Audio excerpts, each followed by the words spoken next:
Well, South Africa is losing skills and expertise as people move abroad, but perhaps equally worrying is that many of those emigrating contribute towards the country's tax base. According to SARS, over 40,000 people ended their tax residency in South Africa over the past 5 years. So what does this mean for tax contributions, and what are the consequences if the trend continues? Frank Blackmore, he's the lead economist at KPMG, and he speaks to me now about this issue exactly.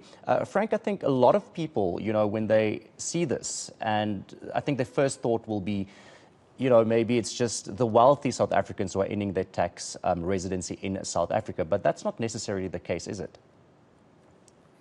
No, I think the statistics, so if we take those 40,500 in parliamentary question time, they dug a bit into the detail. 2,700 of those earn over 500,000 and 1,100 earn over 1.1 million rand, sorry. So that accounts for 3,800, but that's a small portion of 40,500. So I'd say the majority are definitely earning less than 500,000 and are generally young people. So these are not your high sort of net worth individuals who have accumulated a lot of wealth end of life. These are your people starting to enter the job market, starting to build a life in South Africa, first jobs, perhaps first residence, starting on the consumption ladder. But they are deciding for some reason that in future, things might become difficult in South Africa, and they've chosen, therefore, to immigrate somewhere else overseas.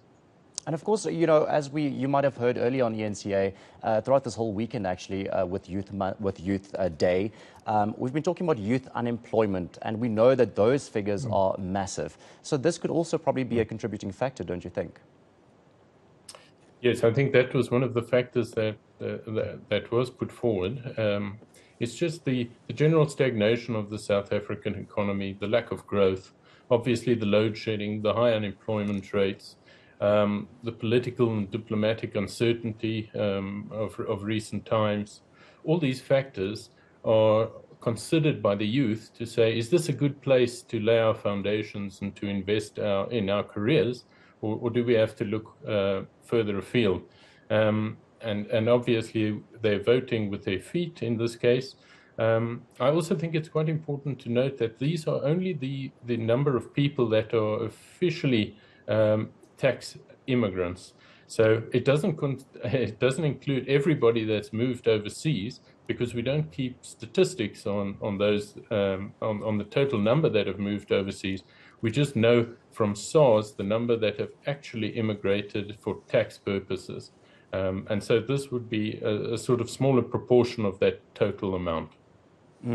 And SARS at the end of the day is losing billions here. So what are some of the major implications this could possibly have for the country, especially if this number keeps on rising? Sure. So the direct effects are exactly as you say.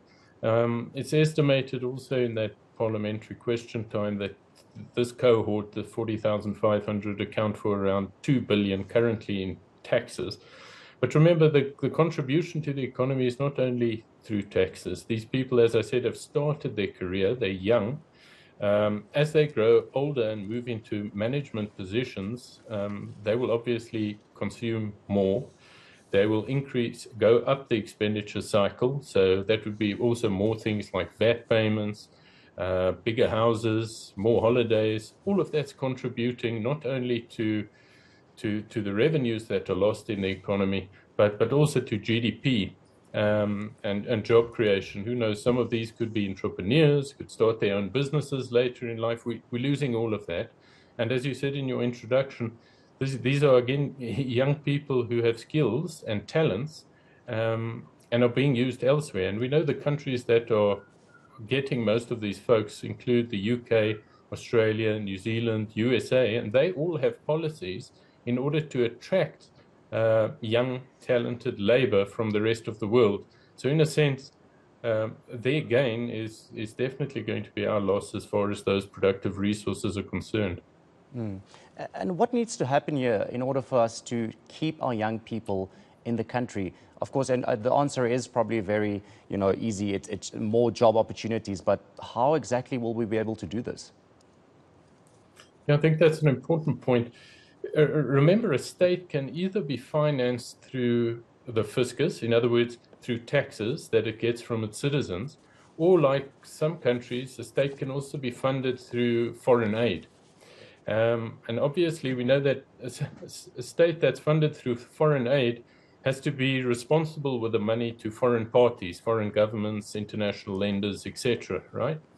And in the same way, actually, a fiscal state that gets its money from its taxpayers should also be responsible to those taxpayers.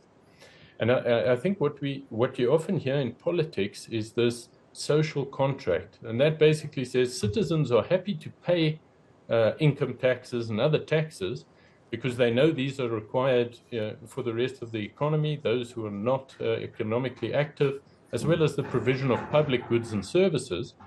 Okay, but in return, they want sort of that responsible management of their monies, of their tax revenues.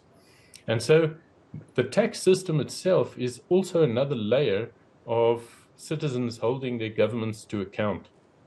And in South Africa, with the small tax base that we have, the government doesn't necessarily have to listen to the tax base. And that leaves two options open.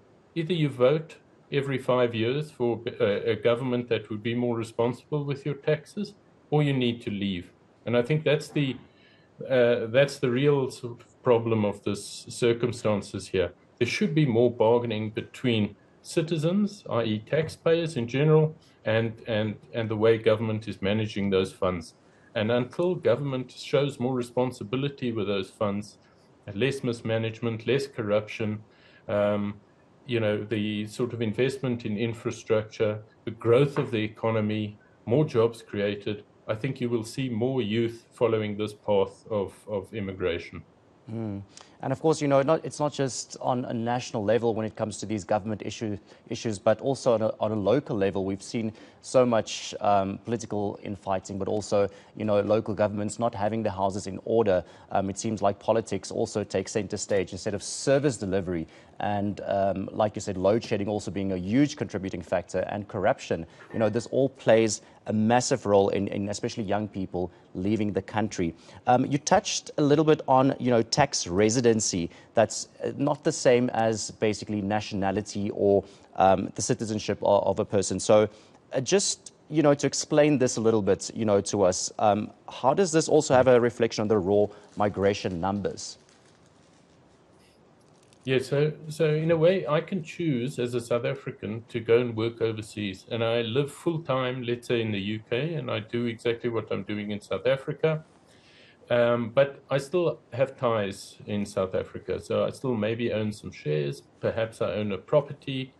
I like to come back on holidays in December to a warm climate. I want to see my family, etc. South Africa would officially not see me as an immigrant, even though I don't spend one day in South Africa, because I still have those financial and, more importantly, tax relations with South Africa. So now these 40,500 that have come up that we're talking about in this program have cut the ties with all those tax sort of ties within South Africa. So they don't have property. They've proven they don't have income from shares or any other means, so they are completely disattached. But I think there are a lot of South Africans that are working overseas, partially or permanently, that still have assets in South Africa, and they are not seen to be immigrants from South Africa at this point. So it's a much larger pool than the 40,500 that may also be speaking in terms of where they are working and where they're trying to build a life, but they haven't immigrated officially because they still have those tax relations within South Africa. Thank you so much. That was Frank Blackmore, lead economist at KPMG. Those numbers are very scary if you think about it, the amount of people that are leaving the country, but not necessarily just leaving the country, but changing their tax residency to different countries. Hopefully, government can sort its house out so that these problems don't exist anymore, and hopefully we can keep our young, talented working force in the country.